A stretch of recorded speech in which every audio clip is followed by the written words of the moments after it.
Buenos días, vamos a presentar hoy nuestro tema de formas farmacéuticas de aplicación tópica. Estas formas farmacéuticas son aquellas que se van a extender sobre piel y mucosas como nariz, ojo o los oídos. En este capítulo en específico vamos a enfocarnos mucho más a la parte de piel. Existen diferentes tipos de preparados tópicos según sean los componentes que tengan y según se presenten, ya sea en estado sólido, semisólido o líquido. En estado líquido, uno de los más conocidos son las lociones, que pueden ser presentadas en solución, en emulsión o en suspensión. Tenemos los linimentos, los aerosoles y los coloidiones. Los semisólidos son los más utilizados actualmente. Entre ellos tenemos las cremas, pomadas, geles, barras, ungüentos, pastas. Y en los sólidos, los más comunes, vamos a ver desde los polvos convencionales a sistemas transdérmicos. Es muy importante en este capítulo específicamente hablar un poco sobre las características más importantes de la piel. La piel constituye 4.2 kilogramos y es el 6% del peso corporal. Tiene una superficie bastante extensa de 1.73 metros cuadrados, muy importante farmacológicamente y posológicamente. Estas va a depender sobre todo de las características individuales, va a depender también de la edad, ¿no?, que es muy vulnerable a ciertas afecciones, y también de la parte topográfica y patológica. Es muy importante para una correcta elección de la forma farmacéutica de uso tópico explicar un poco la piel en cuanto a su estructura. La estructura está compuesta por 3 capas fundamentales, donde está la epidermis, la dermis y la hipodermis, donde podemos ver acá en el gráfico que la primera capa superficial, la más externa, es la epidermis, que constituye la característica de avascular, que tiene muy poca cantidad de agua, de un 10 a 15%, y su acción es más de mecánica o química, con un espesor de 0.2 milímetros. Luego la capa intermedia que vemos acá ya sería la dermis, que tiene o alberga a vasos, folículos pilosos, órganos nerviosos, glándulas, y es totalmente vascularizada, ¿no? La acción de la dermis es más de soporte y anclaje, y entre las características tiene un buen porcentaje de agua, de un 60-70%. Y finalmente tenemos la hipodermis, que constituye esta capa, que es una capa grasa que tiene un tipo de acción de un aislante térmico y un absorbente mecánico. ¿Por qué es tan importante ver los tipos de la estructura de la piel? Sobre todo para hacer la correcta elección de la forma farmacéutica tópica.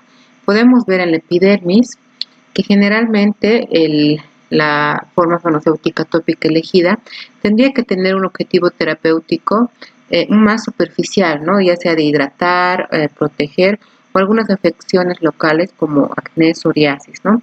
Entre ellas, las más recomendadas serían cremas, lociones o algún tipo de protectores solares.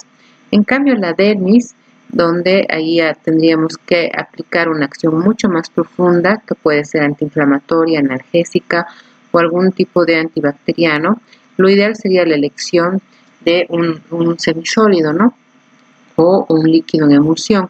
En este caso podría ser, los de preferencia son pomadas y ungüentos, y también geles por la parte de penetración, ¿no?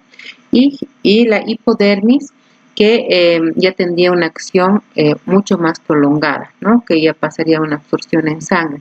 En este caso, los recomendados serían los parches transdérmicos, porque tendrían que tener la característica de una formulación lipofílica, ¿no?, de liberación sostenida.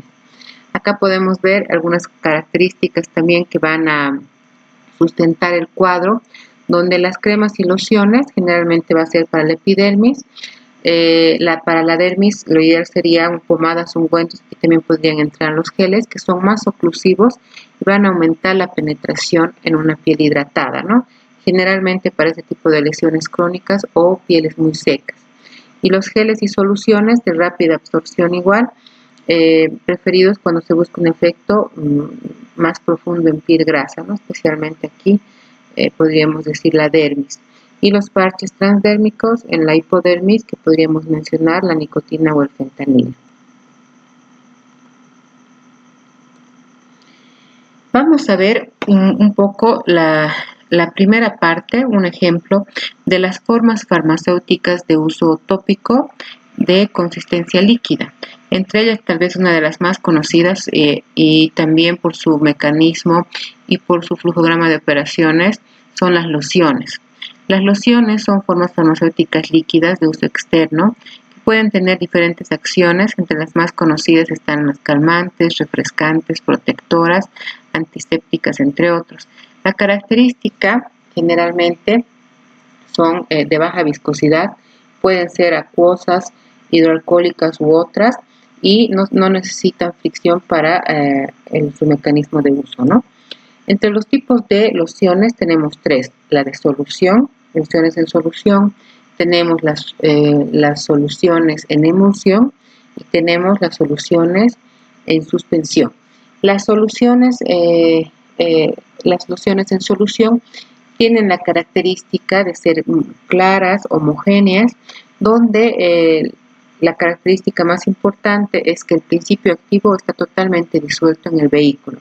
Un ejemplo muy conocido que también se lo he hecho en la parte práctica es una loción de agua de rosas o una loción de un antiséptico de clorhexidina.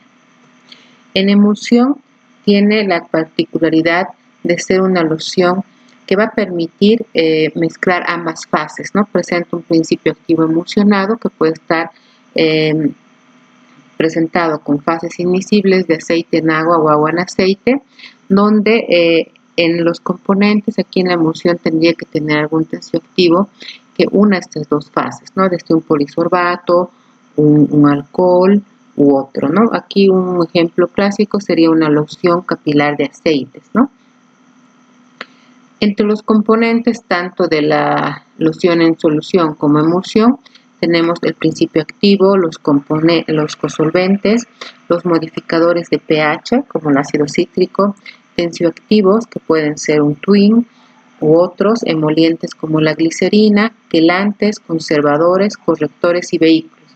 Aquí es muy importante el uso de conservadores, especialmente si se va a utilizar en el área facial, ¿no?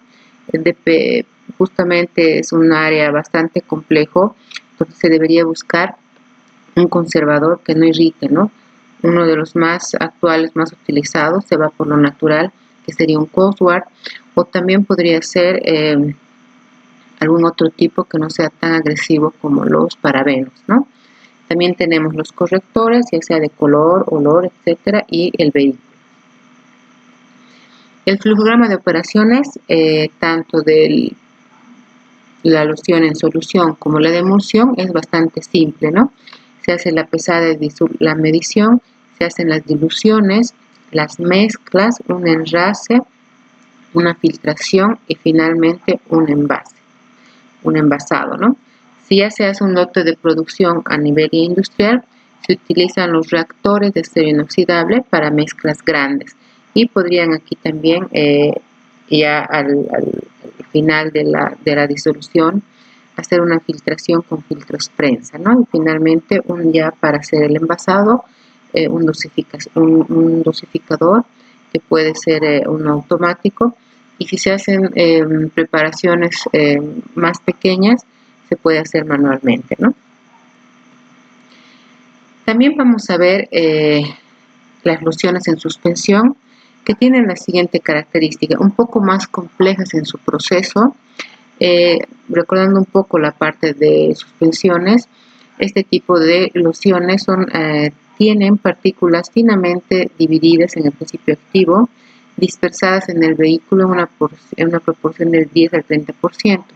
Aquí también nos podemos acordar un poco en suspensiones, el tamaño es fundamental, ¿no? Generalmente es micronizado, muy pequeño, se debe agitar antes de su uso, y aquí un ejemplo característico es la loción de calamina, muy utilizado en picazones o en algún tipo de picaduras, etcétera, ¿no? Aquí los componentes son similares a las otras lociones, sin embargo, por las características de la misma suspensión, se agregan los agentes de floculación, de dispersión y de suspensión. Aquí podemos ver el flujograma mucho más complejo. Acordándonos